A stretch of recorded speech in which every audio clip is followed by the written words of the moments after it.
Hello, and welcome to another episode of Ask Adam. Ask is not to ask me questions, but ask is the acronym for always seek knowledge.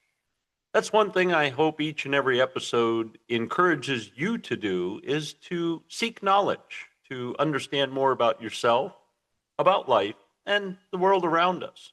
Maybe even understand a little bit more about others could certainly grow into a world of, compassion and kindness and sympathy. Anyway, that's my pipe dream. I hope it ultimately becomes yours. And, maybe at the end of the day, it'll be a much greater world by which we're living in. Today's episode is the one page life strategy simplicity that powers success. If your life feels scattered, your strategy, quite frankly, is just too complex. Let's get into the show. You know, most people don't need more plans. They just need a clear plan. And think of it this way. What if your entire life strategy could fit on one page? You certainly would be able to follow that. See, too many goals, to-do lists, vision boards. Simplicity is power. You could have post-it notes everywhere telling you positive thoughts, but focus on one and put it everywhere. Your brain will then begin to absorb this one positive thought and ingrain it into your memory. And then you won't necessarily need to put it everywhere. And maybe change to another phrase and put it everywhere. But to put multiple phrases in multiple locations just gets confusing. And so you're not too sure, are you following your goal or just picking a thoughtful thing to say?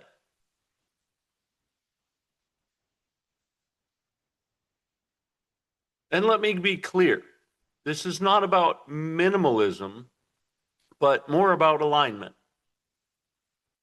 See, I found that having a vision board was great, and it allowed me to see, what I wanted my future to be like. But it was what I thought my future should look like. And, quite frankly, I was confused because I was doing what I thought I should do. I was doing what people told me to do. And I was doing a combination of additionally what I thought, experimenting, I guess I should say, not what on top of what I thought I should do, which is what I had always done. And then on top of that, overthinking what I think I should do, plus taking the advice of others to do that which was on top of what I was being told from them to do. I was doing a lot of things, but it really wasn't putting me towards my goal. And if anything, I was becoming frustrated and confused because not one of them was working. Not one of them was breeding success.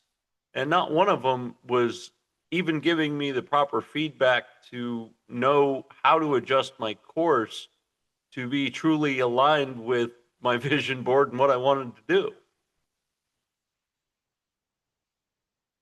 I also changed mentors and sought different people still in the same career field, but thinking, if I just maybe changed mentors, maybe it's the company, maybe it's a logo, maybe it's the brand.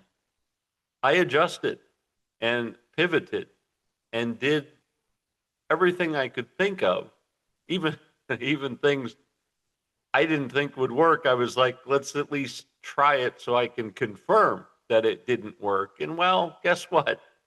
It didn't work.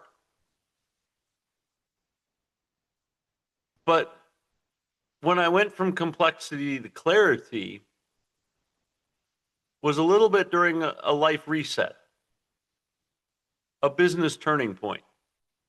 I can say with pride now that I burned it to the ground and I lit the match on purpose.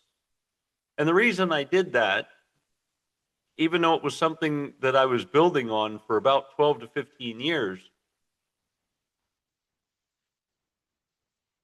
And I don't necessarily want to categorize that I gave up, but I started to realize it wasn't the thing for me. And it just didn't align with what it was I was doing. And it certainly didn't align with where I ultimately was going to go. I guess I could share with you as well that that's kind of where this whole podcast episode even transpired from, was a little bit of trying something in that field and also discovering that I didn't like the field. I was realizing things within the field, well, that I didn't like. And that became topics of what I was talking about. And I wasn't resentful. It just didn't make sense. So starting to pivot from something different and realizing that that wasn't my path, it wasn't where I should go, and that I needed to truly make a strong course correction, which I did. Lit the match, and I burned the business to the ground. Almost never to see it again, and quite frankly, I don't even want to talk about it again, but I find that it keeps bubbling up in so many of these episodes because I learned so much in such detail and variety, I can't help but share. And I feel a lot of that has to do with the human experience, which is why what I do today really is a culmination of so many things that I've done in my life. And quite frankly, the main theme is the human experience. And I think it was helpful for me to experience those things because now it allowed me to have such a broad brush to give examples and to share with you experiences that, quite frankly, if I waited around, would be several lifetimes to accumulate. But because I didn't wait around, because I got uncomfortable, and because I was always seeking some change, I was able to experience so many things that, well, quite frankly, I can share with you today. And I feel that is my calling, is sharing with you my experience. So, in today's episode, I promise that you'll walk away with a template to simplify your goals, focus your energy, and build the life you actually want to live, all on one powerful page. I hear the minimalists out there already cheering. I hear the environmentalists equally cheering that we're going to save some trees. And quite frankly, if you read things on a smart device, whether it be a phone or a tablet, having things on one page, well, it's a dream because you don't have to scroll through a lot of stuff. Have you ever looked at a multiple page document on your smart device, especially something small like a phone? Doesn't fare too well. So here's a win-win. We're going to simplify this and get it down to one page. Are you with me? Let's go. Part one, why most people drift. The problem isn't lack of effort. Quite frankly, it's scattered effort. See, most people aren't lazy. They're just really busy doing the wrong things in the wrong order. I say most people is, well, I'm talking to myself, but I'm also talking to you and sharing with you again my experience. There were signs that I was drifting. There were signs that I was tired and not fulfilled. I was reactive, but I also wasn't intentional. I was kind of achieving goals, but, well, they didn't feel like they were mine. It wasn't what I set out to do. And quite frankly, it was for others' victory and not my own.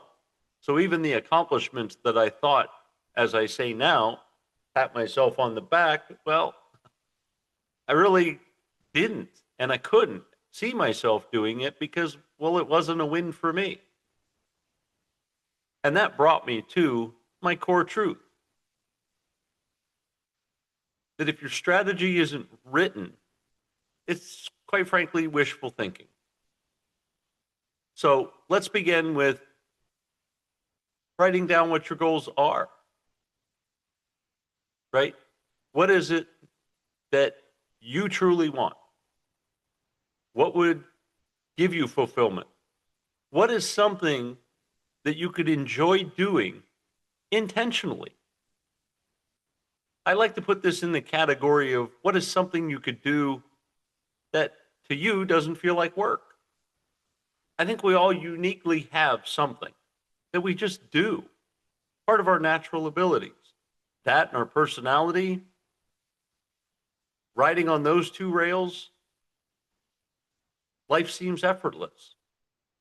And quite frankly, I think a better life is lived when you're riding those two rails. Doing something you innately, naturally do, that you love to do, is happiness.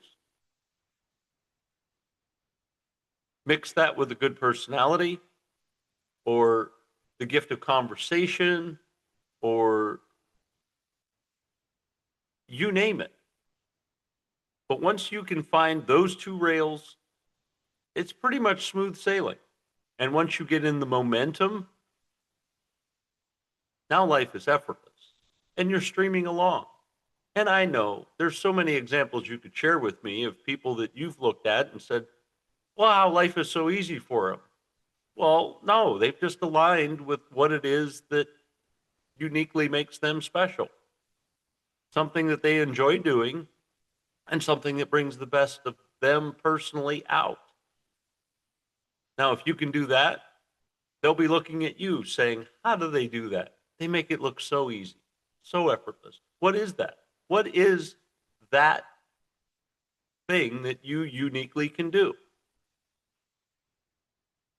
As you've heard me say before, what we write, we invite. So I invite you to begin doing that today. If you aren't already journaling, now is the time to start. Write things down. Random thoughts, focused thoughts, question thoughts. Things that you want thoughts in detail.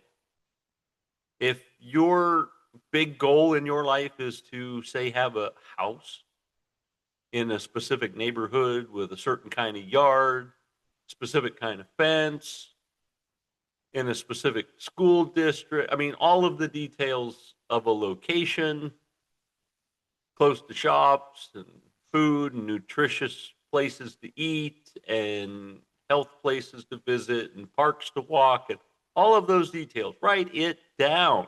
What you write, you invite. And with as much detail as possible, you will begin to build upon that with your thoughts and ideas of creating how you're going to get that. It can be done with anything. So what we write, we invite.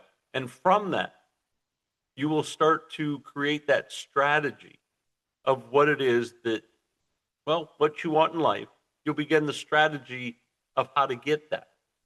And maybe what are the top 3 to 5 things that you need to be doing today to get that started? Because you'll be thinking about it. And if it doesn't come right away, I understand. You know, I found myself for about 2 years riding that roller coaster of journaling. And some days I would sit and not have anything to write about. And you might have heard me say this before. I was so pissed of not having something to write about that I wrote about being pissed about not having something to write about. But you know what it did? It's when I got done writing all that, I realized I had something to write about. And I wrote about my feelings. And when I looked at the journal the next day, looking at what the previous entry was, and noticed that I was a bit jaded yesterday. And I don't like being jaded. So instead of thinking and getting upset that I didn't have something to write, now I was writing about how happy I was to be able to write. And when I saw that happiness the next day, I was like, you know what? I'm happy about writing today.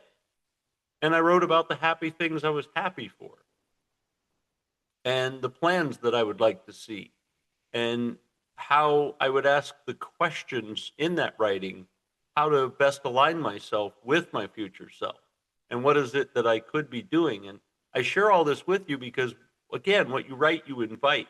And by writing these things down and then going about my day, I kind of got it started where, well, I thought about it during the day and started realizing things that I could do that are going to make my life better. And I became more and more aligned. And that took about 2 years. Crazy roller coaster. I've still have I still have all the journals I've scribbled up, but to go back and just look at some of those, it's like a time warp because it's not who I am. And through writing and inviting, I also grew and became a far different person from it. So I invite you to do that and start to strategize. And once you get those strategies, write those down. And you can even write those in your journal if you'd like. Put a star on it, but make sure they're bullet points so they stand out outside of journaling. That way, when you go back through your journal, you can kind of thumb through and see the star on the top of the page and see the bullet points to know it wasn't just a journal entry, but that you were working on a strategy session. And once you on the backside of that journal page, if you will, and that way you can see maybe there's several versions of that strategy through the months and the years of accumulation to come up with this ultimate plan. But if your strategy isn't written, again, it's just wishful thinking. Part 2, the one-page life strategy framework. This is a page you're going to break out into 5 power zones, each with 1 or 2 lines. Now, first, you're going to start out because you need a North Star. You need a true north. And that is your vision statement. And this is simply, who are you becoming? The world's greatest dad? The specific entrepreneur in a specific field? Are you becoming the greatest coach?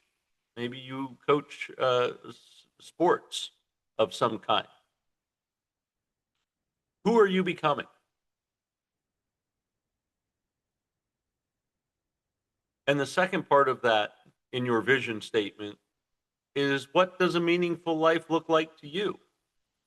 Again, we all have this idea of what utopia is for us. And it's our utopia. Your utopia is different than mine. And if you know what yours is and you can convey that to me, explaining a little bit of who you're becoming, well, then I can kind of cheer for you and root for you and wish you the best. I would recommend keeping that private, by the way, but you kind of have to know what it is that you're doing in order for it to take place.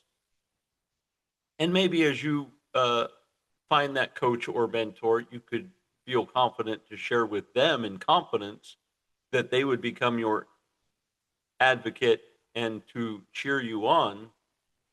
But I will say with caution, you don't have to tell everybody.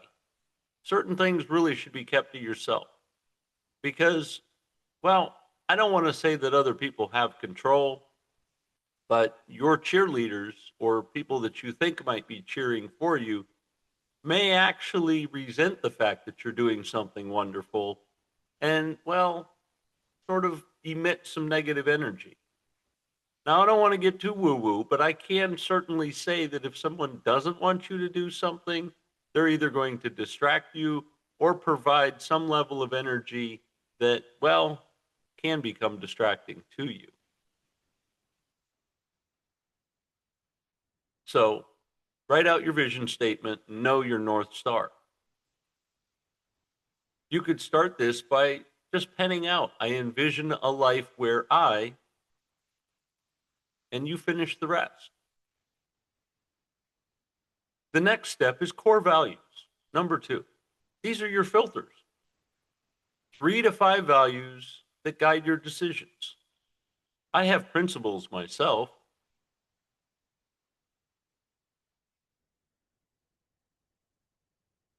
And anything that you do, well, anything that you put on your calendar should pass through these 3 to 5 values.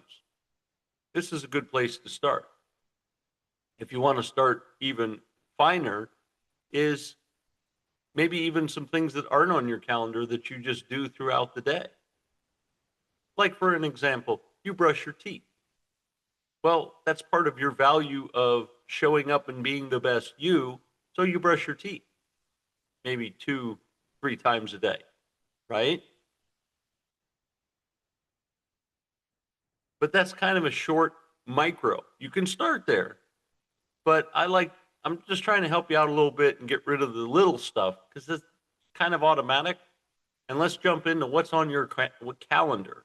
Specifically, if you're telling me you don't have time to do this, let's look at your calendar and figure out how we can make some time. Because anything on your calendar should pass through these 3 to 5 values. And these are your filters. These filters are helping to determine what is most important in your life. Again, your values could be integrity. Your value could be growth, freedom, joy. Maybe your value is service. I hope those examples are starting to share with you and getting some of those ideas. Something on your calendar that's not promoting growth, but it's giving you freedom, well, okay. But when it's no longer giving you freedom and it's not promoting growth, well, then you need to readjust and make sure that it's at least filtering through one of those value points. Number 3, you need a purpose statement. Why you are here. And I know you're like, well, I do what I do, and it just sort of naturally happens that way. Yeah, I know. It's worked for you so far, right? And it's gotten you to this point. But really sit down and think about, why are you here? And what is it that you're doing? And maybe you're already there and you're doing it. I got to say, chances are you're probably not. So set out a purpose statement of why you're here. And use this again as an alignment.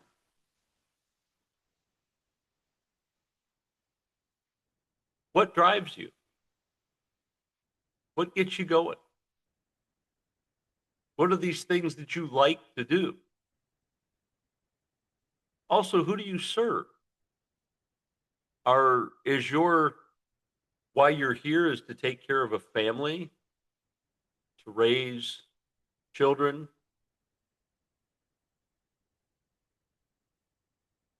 If that's the case, great, write it down. This is your purpose statement. Keep in mind, when the children grow up, it's going to adjust. So this isn't cast in stone. But this purpose statement should align with your work, your career that you're currently working on, should align with your relationships, and it should align with your energy. In fact, it should promote a little bit more energy. And if it doesn't, well, that's what this exercise is all about, is to start writing these things down so that you may have to have a career change. You may look at a relationship adjustment or a conversation that says, hey, I'm getting ready to realign myself and I want you to be on board. So if you see a change in me, I want it to be a change you appreciate. If it's not a change you appreciate, let me know. And maybe it's too harsh of a change. Maybe it's a change in the wrong direction if you're with your life partner. If you're not with a partner, maybe it's how you develop a new relationship. But certainly any of these are going to create more energy in your life, or they should. I'll give you an example. You might say, I help blank do blank so they can blank. What are those three things? And this creates your purpose statement. Number 4 is the 90-day focus areas. What are these 1 to 3 needle movers for this season? Are you looking to improve your health? Are you looking to deepen your key relationships? Are you looking to maybe start a business or adjust your career? Maybe even just level up in your career and take the next steps to align yourself with leadership or an elevated role. You know, we all don't have to be entrepreneurs. It's nice. There's a level of freedom, but maybe it's just leveling up with the corporation you're already with. But what is within your 90-day focus area?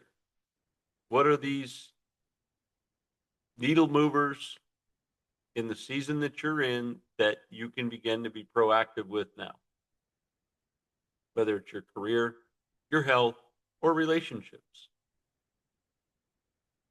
And on the smaller micro level, step 5 is daily anchors. 2 to 3 habits or rituals that keep you grounded and on track.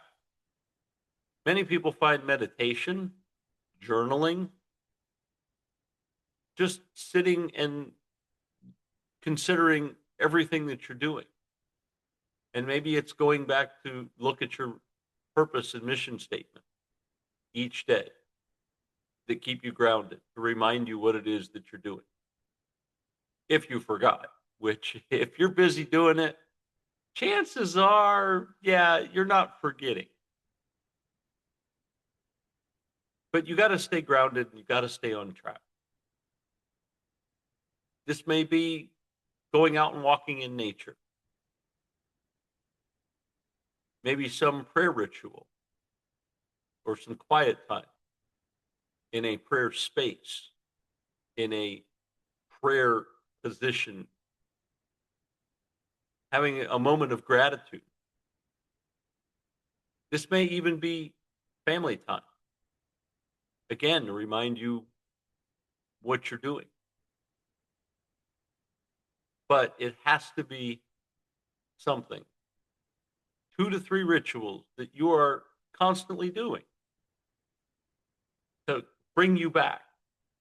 And I can't stress anymore that your goals become so lofty that sometimes you can forget these things. And that's why you need to start at the beginning by grounding yourself so things don't get out of hand and don't get exaggerated, and that you're always coming back to this base of your morning ritual, of having a gratitude moment, being with nature, being with your family. Whatever that is, you got to constantly bring yourself back to that baseline. It's just a good habit to be in, and it will pay off because as you start to discover some level of success in your life, you're going to find that sometimes that might be hard to go back to your base, and you have to have that discipline of already having that routine of going back to it. So I stress, have a base that you always go back to. Now, part 3, how can we put this into the real life that is happening now? Keep it visible. Keep this printed out, post it somewhere where you're going to see it on a regular basis, and maybe even carry it with you if you have a bag, a briefcase, something that you're always toting around with. For the ladies, maybe a pocketbook, purse. You know, have it with you. Maybe laminate it so it has some durability. But you want to keep this page accessible. And when you get a little off track, a little confused, a little frustrated, you can go back to this.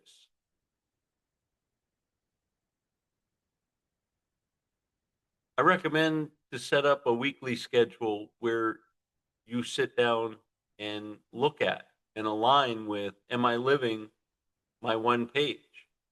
Or are you finding that you're drifting again? When you look at the one page and you're maybe realizing you don't relate with what you wrote down, well, maybe it's time to go back to the drawing board, go back to those beginning steps that we mentioned earlier and sketch it back out again and realign yourself.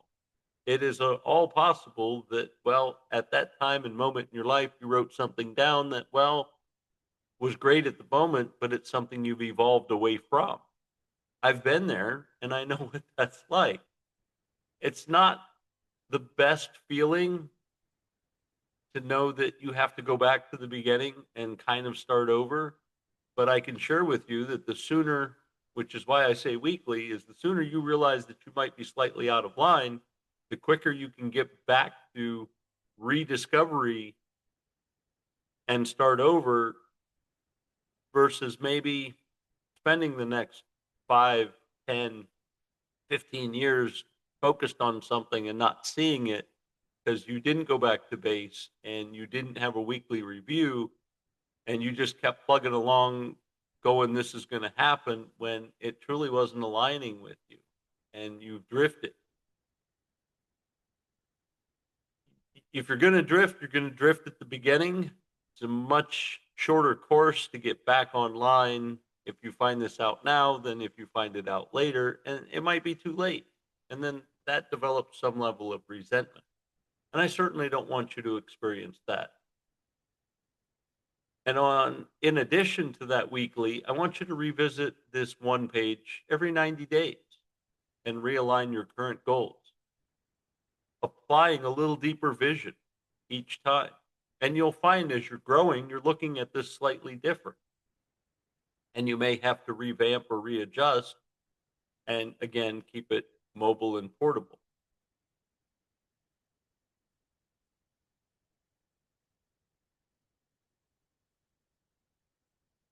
See, I had these times where I went a little longer than I should. And that's why I encourage you to weekly look at it. And every 90 days, four times a year, dial back and look at it and make those adjustments.